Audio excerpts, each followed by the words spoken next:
Halo Sobat BC, kembali lagi bersama Solikin yang selalu terdepan dalam membahas solusi dan informasi kinerja Bea Cukai. Di video ketiga ini, kita akan membahas bersama tahapan pelaksanaan evaluasi pengelolaan kinerja internal. Terdapat 3 tahapan pelaksanaan evaluasi pengelolaan kinerja internal yang perlu diketahui oleh Sobat BC nih, yaitu tahap perencanaan, tahap pelaksanaan, serta tahap laporan dan tindak lanjut.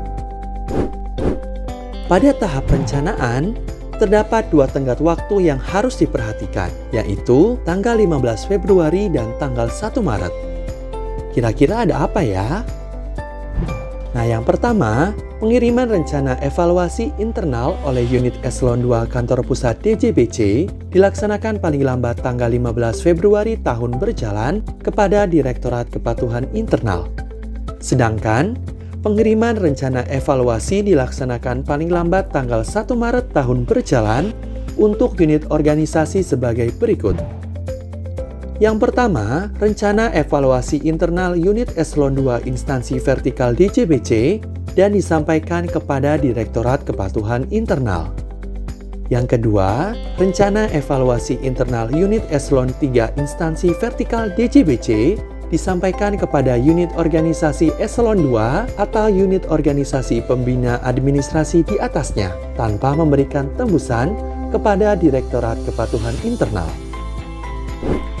Demi kelancaran kegiatan, tim evaluator harus menyampaikan rencana waktu pelaksanaan evaluasi, susunan tim, dan permintaan data melalui nota dinas kepada evalui paling lambat 5 hari kerja sebelum pelaksanaan evaluasi. Selanjutnya, kita akan masuk ke dalam tahap pelaksanaan. Di tahap ini, evaluasi akan diawali dengan pelaksanaan kegiatan entry meeting. Pada entry meeting ini, tim evaluator menyampaikan tentang maksud dan tujuan pelaksanaan evaluasi, serta ketentuan dan mekanisme pelaksanaan evaluasi kepada evalui. Setelah itu, tim evaluator membagikan tautan pengisian kuesioner kepada evalui pada saat pelaksanaan entry meeting. Pengisian kuesioner oleh evalui ini dilakukan paling lambat 1 hari setelah pelaksanaan entry meeting. Kemudian, tim evaluator melakukan validasi terhadap data dan dokumen yang telah disampaikan oleh evalui. Sembari melaksanakan validasi, tim evaluator melaksanakan wawancara kepada pejabat dan pegawai yang ditunjuk sebagai sampel dengan memperhatikan keterwakilan pejabat dan pegawai yang menjadi responden kuesioner.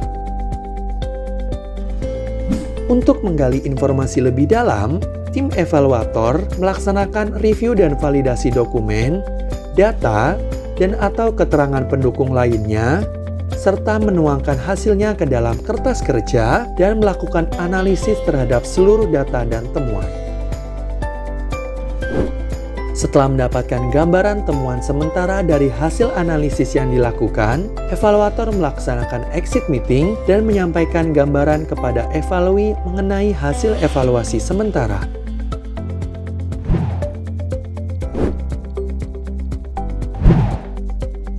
Setelah pelaksanaan exit meeting, tim evaluator melanjutkan proses review dan analisis data, yang kemudian melakukan penyusunan hasil evaluasi sementara atau HES yang berisikan temuan sementara evaluasi pengelolaan kinerja internal dan menyampaikannya kepada evalui untuk ditanggapi.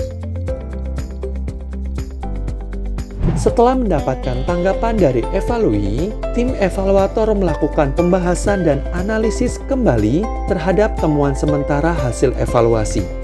Kemudian, jika dirasa perlu, maka tim evaluator dan evalui akan membahas tanggapan tersebut sebelum nantinya tim evaluator akan menerbitkan laporan hasil evaluasi atau LHE.